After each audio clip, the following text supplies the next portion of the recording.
William says, my friend, prepare to hand over in a very peaceful, democratic manner.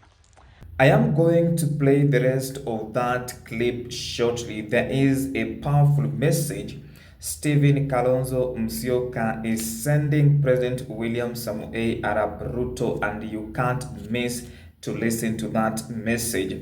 Now, from the pictures you are seeing on your screen right now, clearly show that the former deputy president, the former vice president Kalonzo Musyoka, and the former minister in former President Uhuru Kenyatta's government held a meeting, and many Kenyans are referring to that meeting as an explosive meeting meant to send President William Samoei Arap Ruto home in 2027. And the reality of the ground is that the head of state has become unpopular.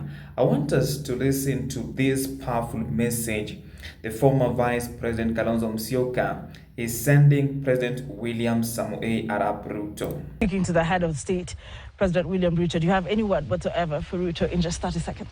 Yeah. Ruto is the president. Right. That one we resolved, because you remember when, before we went for NADCO, Mother Karua could never address him as president.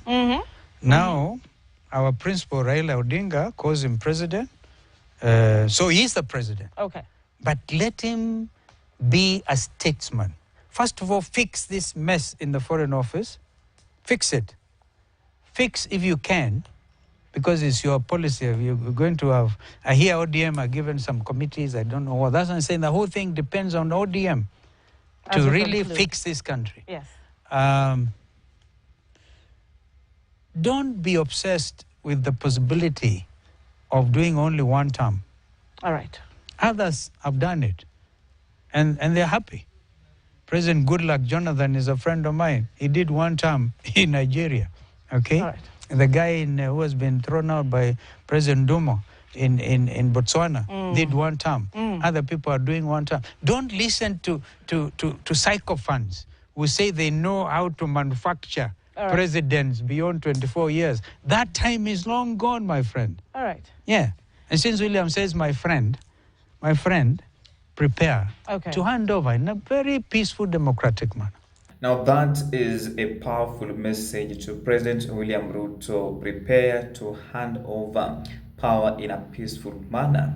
And I have noticed one thing, that the former Vice President Stephen Kalonzo Musyoka has been consistent in mentioning in every, maybe let's say an interview, if he's asked about Raila Amolo Odinga, he's referring to him as their principal. And that clearly shows that in politics, there are no permanent enemies and there are no permanent friends.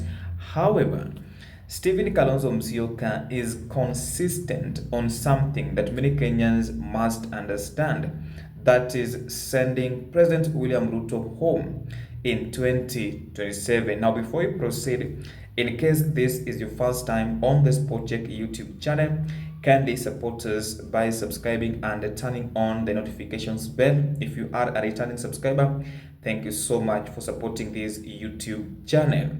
Now, I will be making reference to that short clip you have watched, but I want us to focus on the meeting that the former Deputy President Rigathi Gachagua had with Stephen Kalonzo Musyoka and DAPK party leader Eugene WAMALWA. First, allow me to ask you this question. What do you think these three political leaders in the Republic of Kenya discussed in their meeting? Please let me know what you think in the comment section.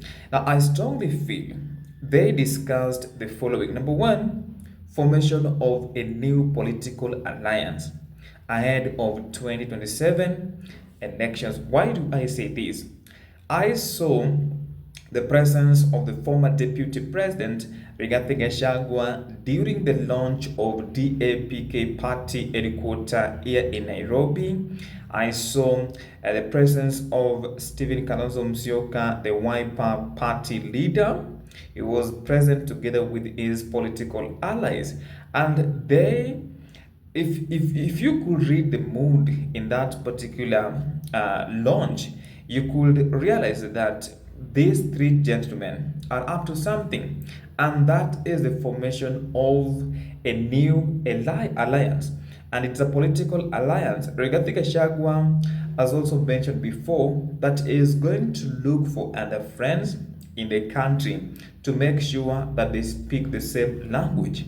But this political alliance, it is not for their own show off, but to have a political vehicle they can use to send President William Ruto home in 2027. Remember, Rigathi Gachagua is about to unveil his political party. We are just waiting for the day that he will unveil his political party, which I'm certain will also destabilize the UDA party, because Mount Kenya, most of the people that were in UDA were from Rift Valley and Mount Kenya. So if he launches his political party, President William Ruto's UDA party will be destabilized in Mount Kenya region. Number two, and before I discuss the second item, politics is about numbers.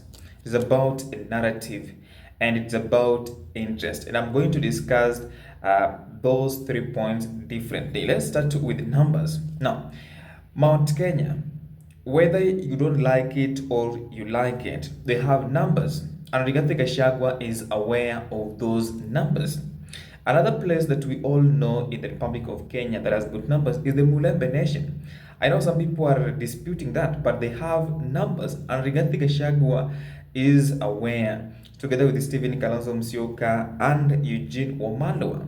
Now they are coming together to ensure that those numbers can be actualized during electioneering period. That is the reality of the ground, and the electioneering period we're talking about is 2027. Whether we like it or not, politics is local in the Republic of Kenya. So if you add the numbers of Mount Kenya, Mulembe Nation, and Ukambani region, and remember the youth of this nation are fed up with the President William Samoei Arap Ruto. I'm talking about the Gen Z. And the Gen Z, what they want is good governance, they want change, they want the system to work.